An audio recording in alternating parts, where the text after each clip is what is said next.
자, 오늘 우리가 함께 하실 하나님의 말씀은 구약성경 시편 131편입니다.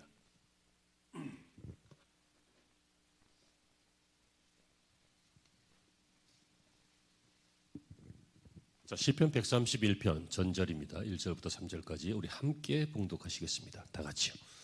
여호와여, 내 마음이 교만하지 아니하고 내 눈이 오만하지 아니하오며 내가 큰 일과 감당하지 못할 놀라운 일을 하려고 힘쓰지 아니하나이다. 실로 내가 내 영혼으로 고요하고 평온하게 하기를 젖된 아이가 그의 어머니 품에 있음 같게 하였나니 내 영혼이 젖된 아이와 같도다.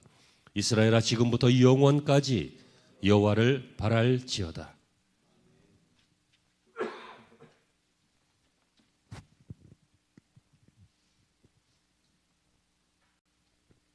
할렐루야. 좋은 주일입니다. 오늘도 은혜가 있기를 주의 이름으로 축원합니다. 우리가 하나님께 드려야 할 감사의 주제, 내용 이런 것은 특별히 어떤 일이 생길 때 감사해라 이런 공식은 없습니다. 특별히 어떤 일이 생겨도 감사해야 되지만 사실 우리의 모든 것이 감사할 만한 일입니다. 지난 세월 속에 돌이켜보면 수를 셀 수 없을 만큼 많은 감사들이 생각해낼 수 있고 또 우리는 말할 수 있을 것입니다.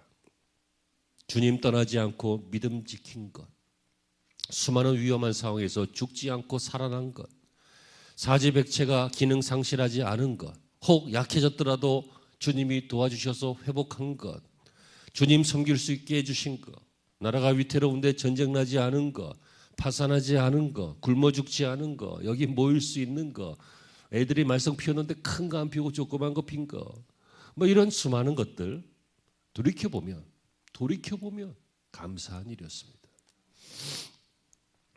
해산한 임산부가 아이가 조금 이상하다고 의사 선생님이 걱정을 해서 그래서 기도하게 하신 것, 그 결과 건강하게 출산된 것, 잘 자라고 있는 것, 이런 경험도 있으시고 또 우리 속에 있는 여러 가지 악한 것, 불순한 것 빼내기 위해서 하나님이 내 배를 가르신 것, 수술하신 것, 내 인생이라고 하는 배를 가르신 것, 알고 보면 아프지만 그것도 감사한 일이었습니다.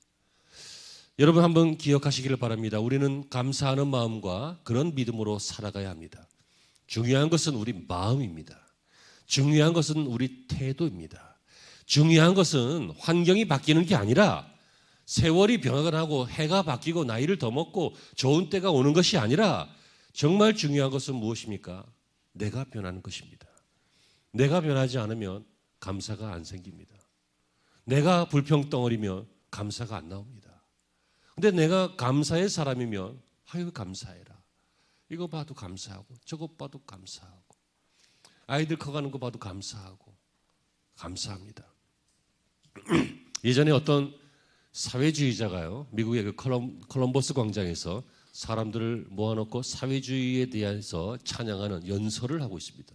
그 연설에 쭉 하다가 그 주제는 이겁니다. 사회주의는 당신들 모두에게 새로운 옷을 입혀줄 수 있다.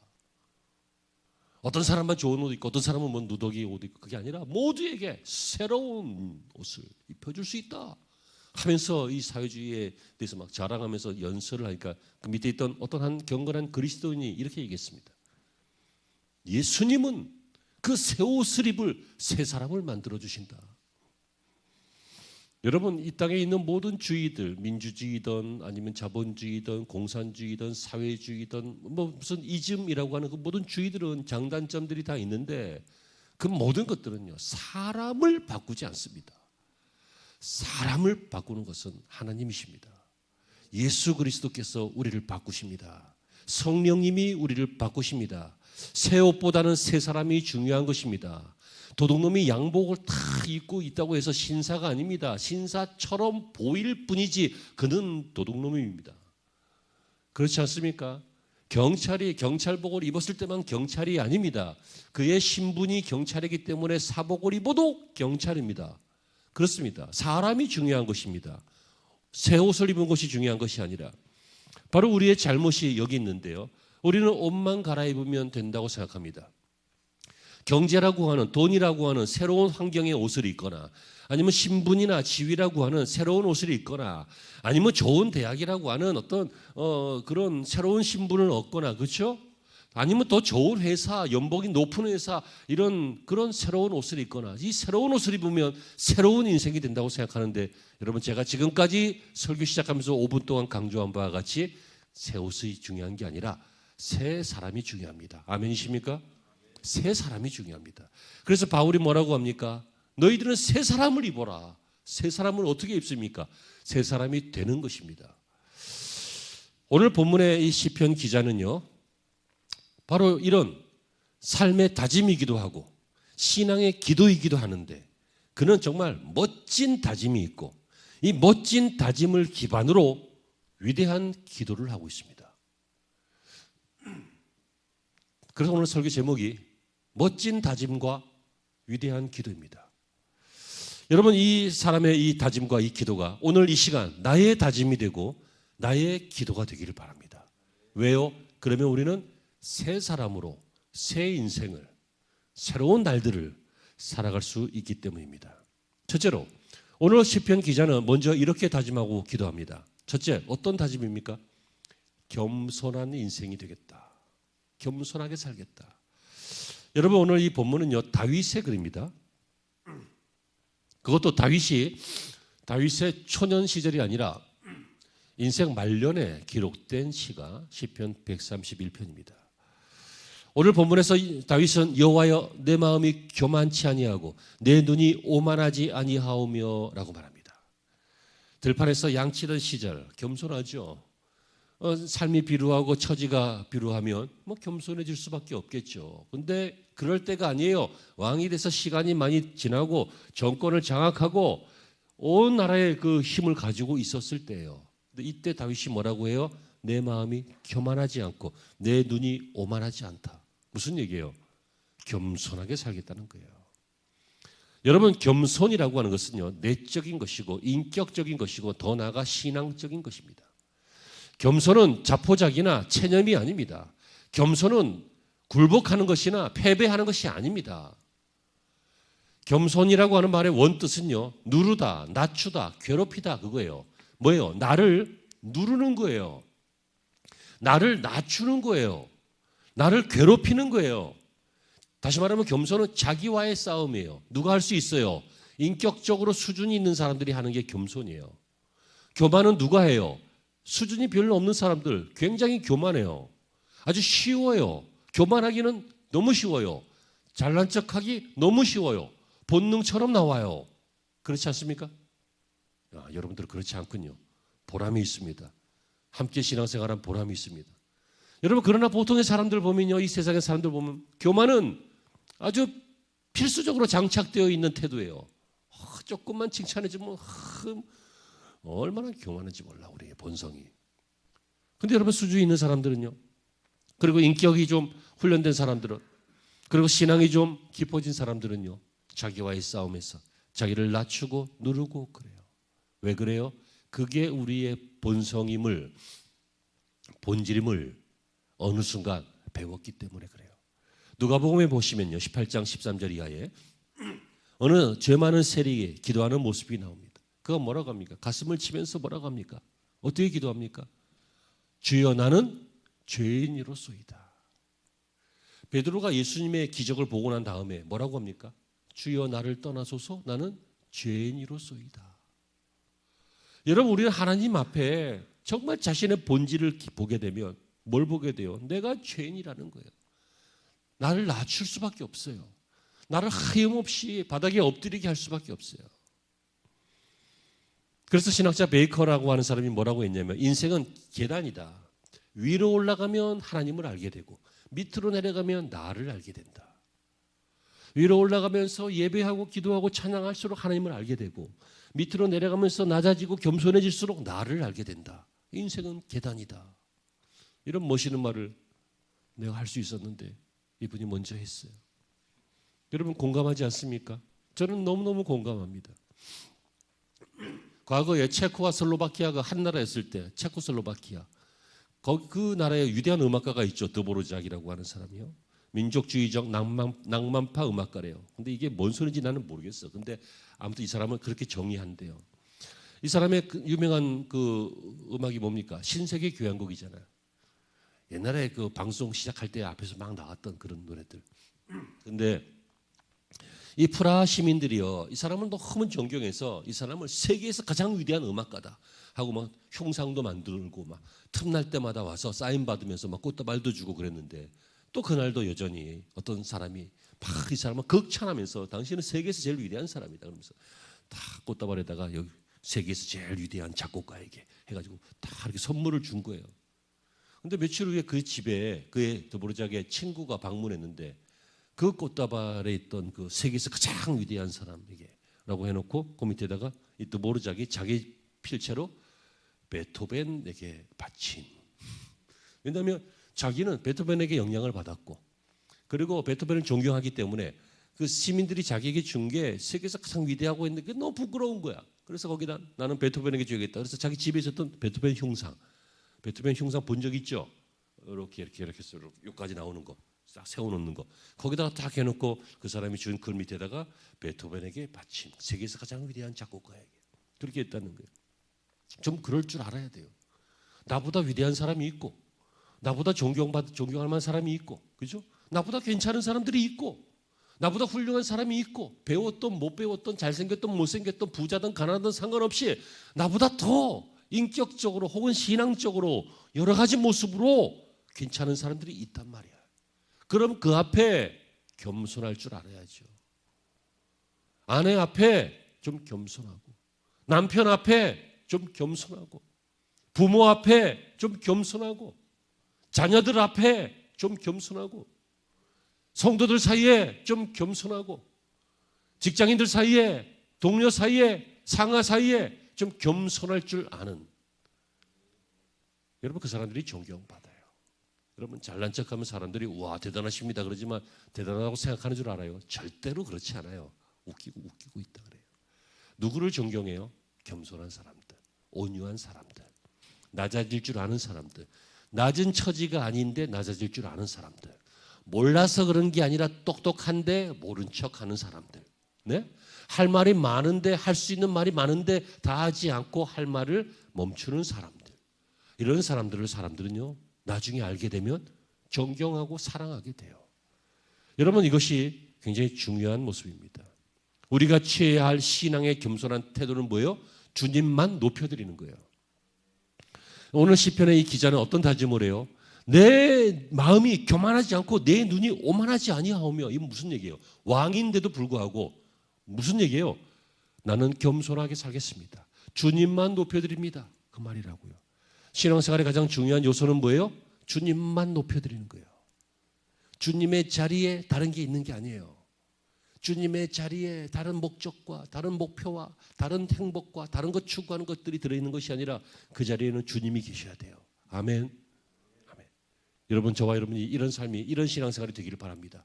주님만 높여드리고 나는 그 앞에 낮아지고, 나는 그 앞에 예배자가 되고, 나는 그 앞에 자녀가 되고, 나는 그 앞에 용서받아야 될 죄인이 되고, 그리고 용서받고 회복하고 은혜 받고 힘내고 하는 이런 좋은 신앙생활이 저와 여러분들의 앞날이 될 줄로 믿습니다. 또 두 번째 다짐은요, 그리고 두 번째 기도는 어떤 기도입니까? 욕심을 버리겠다는 거예요. 1절 끝에 보면 내가, 이게 굉장히 중요합니다. 내가 큰 일과 감당하지 못할 놀라운 일을 하려고 힘쓰지 아니하겠다. 큰 일과 감당하지 못할 일, 놀라운 일이 뭐예요? 분수에 안 맞는 일들이에요. 자기가 할 수 없는 일들, 이걸 뭐라 그래요? 꿈이라 그래요? 소망이라 그래요? 아니에요. 망상이라 그래요. 내가 꿈과 소망을 갖지 않겠다가 아니라 망상에 빠지지 않겠다는 거예요. 분수에 맞지 않는 일들을 계획하고 생각하고 추구하고 목적하지 않겠다는 거예요. 왜 그렇습니까? 사람들은 그렇게 하니까. 사람들은 그럽니다. 이 심리학 용어에 신데렐라 컴플렉스라고 하는 게 있죠. 어느 날 갑자기 인생이 한 방이 터지는 거예요. 막 가다가 뭐 이렇게 해서 툭 부딪혀갖고 책을 딱 떨고 있는데 어머 하고 잡으려고 하니까 남자가 죄송합니다 하고 딱 잡아주는데 딱 손 잡다가 전기가 찌리고 오면서 눈이 딱 삐 통했는데 알고 보니 막 재벌 3세. 재벌 3세가 눈이 돌아가지고 그 처녀한테 그 눈이 돌아서 막 구애를 하고 막 뭐 뻔한 드라마지 뭐. 자주 나왔던 드라마지. 그래서 이 사람은 막 갑자기 하루아침에 신데렐라가 되고 막 그런 꿈들이 있지요. 뭐 오디션에서 길거리 캐스팅 돼가지고 오디션 했는데 갑자기 막 연예인 데뷔하는 그런, 로또를 샀는데 막 1등이 되는 막 그런 신데렐라 컴플렉스. 근데 제가 이 얘기를 설명할 때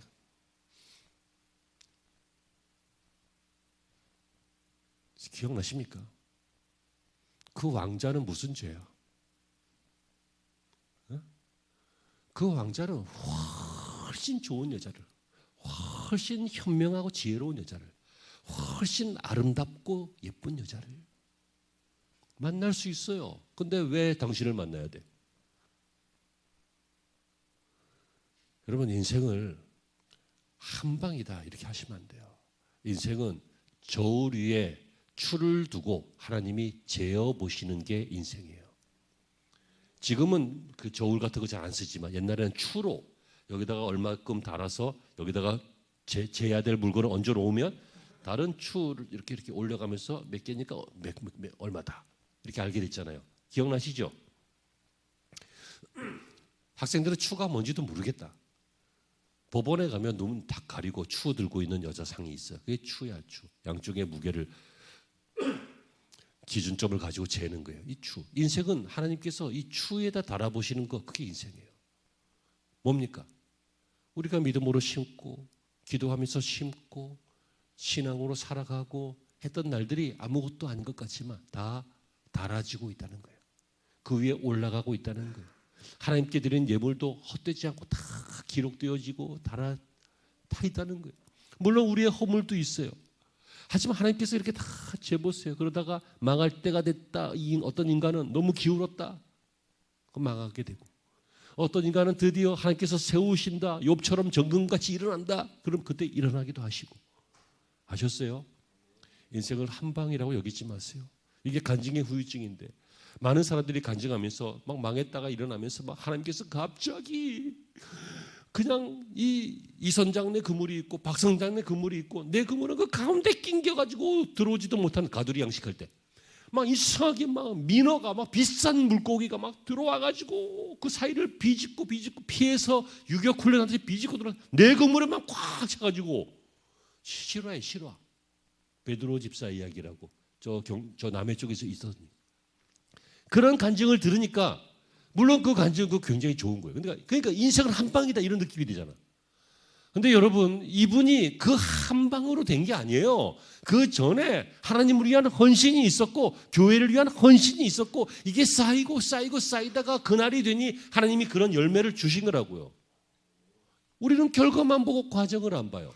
과정을 봐야 돼. 과정이 뭐라고? 추에다 달아보고 있는 거라고. 지금이라도 좋게 달리면 돼요. 좋게 기록되면 돼요.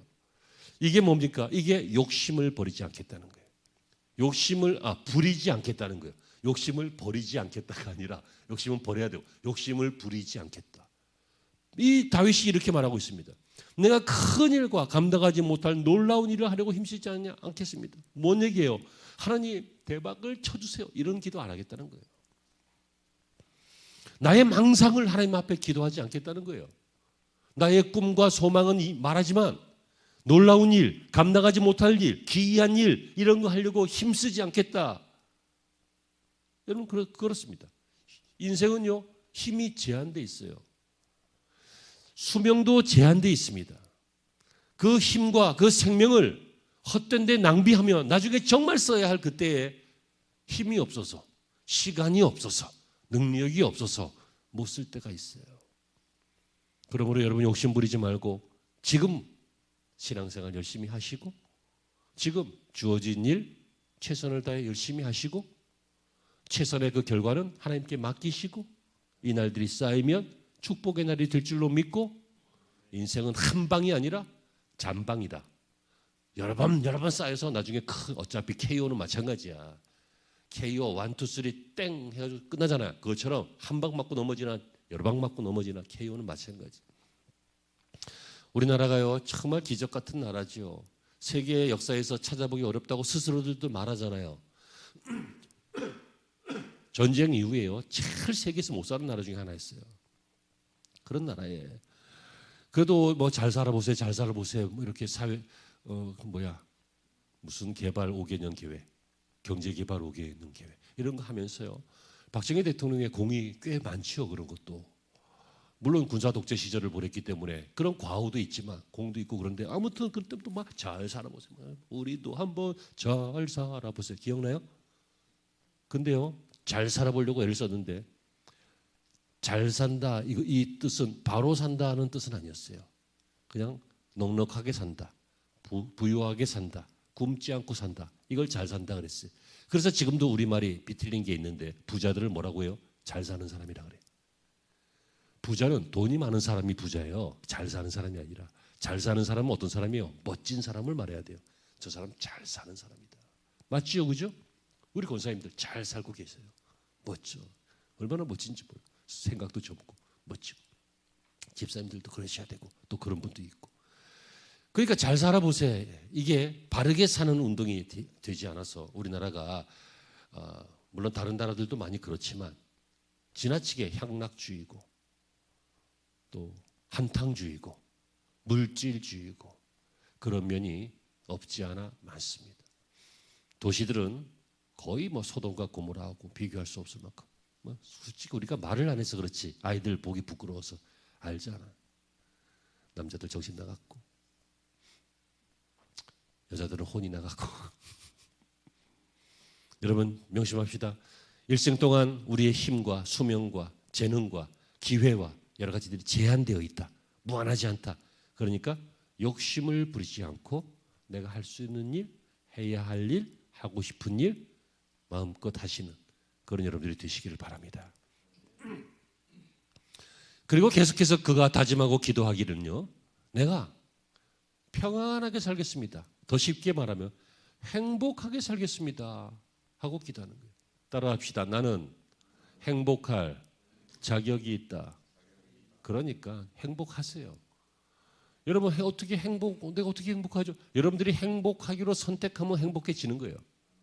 행복은 누가 갖다 주는 것이 아니라 밥처럼 떠먹여 주는 것이 아니라 여러분들의 뭐라고요? 마음과 태도의 문제라고요. 그러니까 행복하기로 선택하세요. 그 행복은 어떻게 가능해요? 아예 행복할 생각 많이 하고 행복하지도 않은데 행복하고 비 오면 행복하고 그건 정신 나간 거지.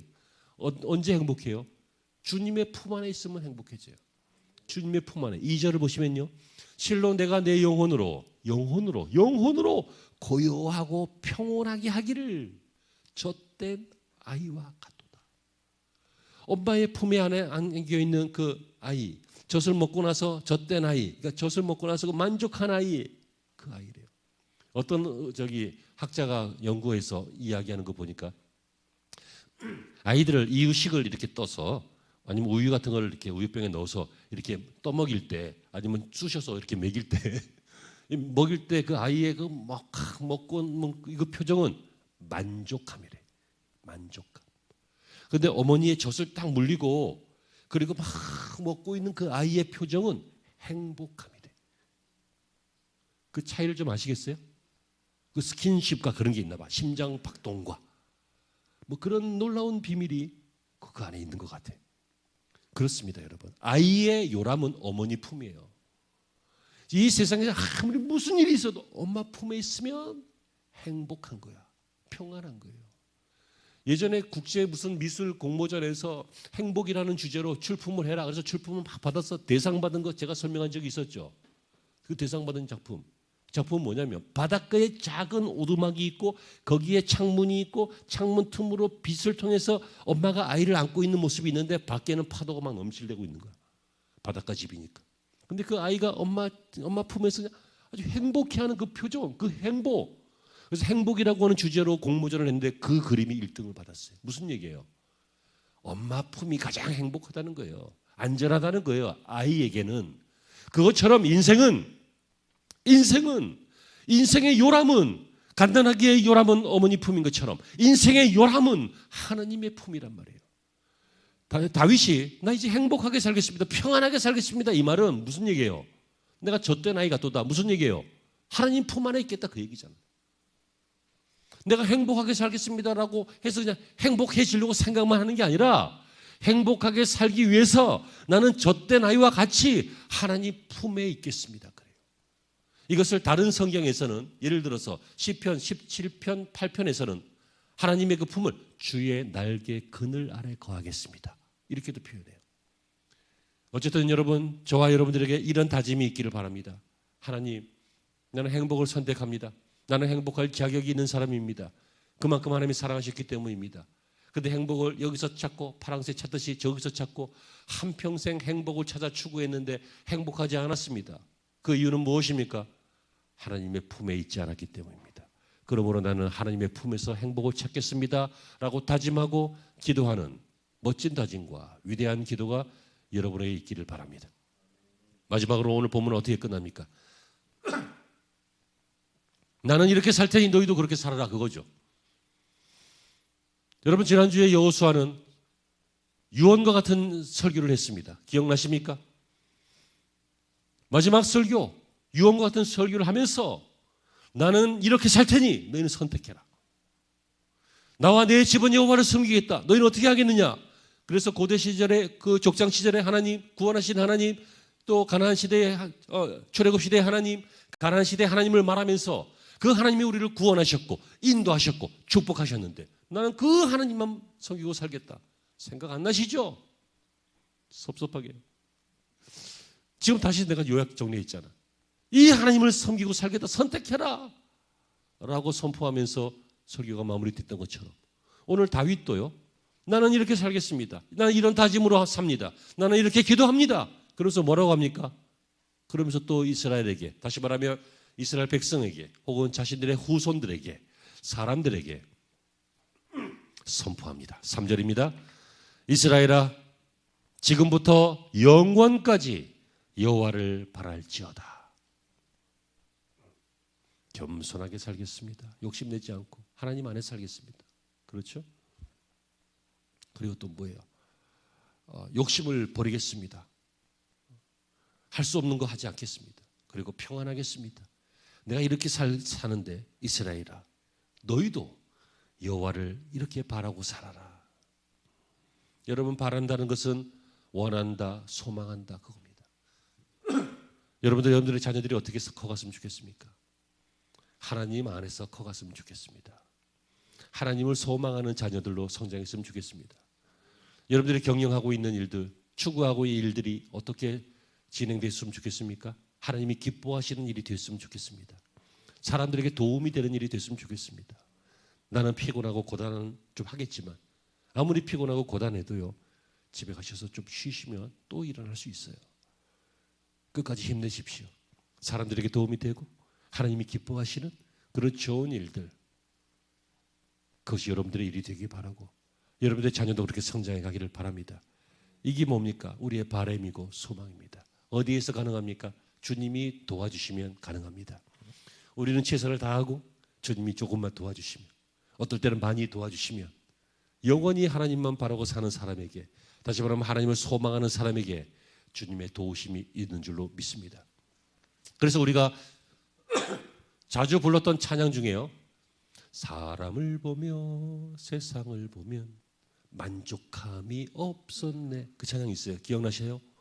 사람을 보고 세상을 보면 만족하지 않다. 그렇게 안 돼요. 그런데 나의 하나님 그분을 볼 때 나는 만족하겠네. 그죠? 그러니까 막 동남풍 앞으로다 서북풍 뭔 짓을 해봐라, 나는 하나님 한 분으로 만족하고 살겠다. 그 내용이에요. 사랑하는 성도 여러분, 설교를 정리하려고 합니다. 우리에게는 앞으로도 계속 우리의 숨이 다하는 그날까지 앞으로 계속 새로운 날들이 밀려올 겁니다. 또 새로운 사건들이 쏟아져 올 것입니다. 그때마다 건마다 웃고 울고, 건마다 웃고 울고, 건마다 소망을 가졌다가 실망했다가 그러실 겁니까? 항상 좋은 다짐이, 좋은 자세가 있기를 바랍니다. 그리고 그 좋은 다짐과 멋진 다짐이 위대한 기도로 바뀌길 바랍니다. 바라지만 말고 기도가 되기를 바랍니다. 소망만 하지 말고 기도가 되기를 바랍니다. 우리 멋지게 다짐하십시다. 위대한 기도를 합시다. 하나님, 다윗처럼 나도 겸손하게 살겠습니다. 나도 허망한 욕심을 버리겠습니다. 평안을 누리면서 살겠습니다. 영원히 하나님을 바라면서 살겠습니다. 이 멋진 다짐과 위대한 기도가 다윗만의 것이 아니라 오늘 이 시간 저와 여러분들의 것이 되시기를 주의 이름으로 축원합니다. 기도하시겠습니다.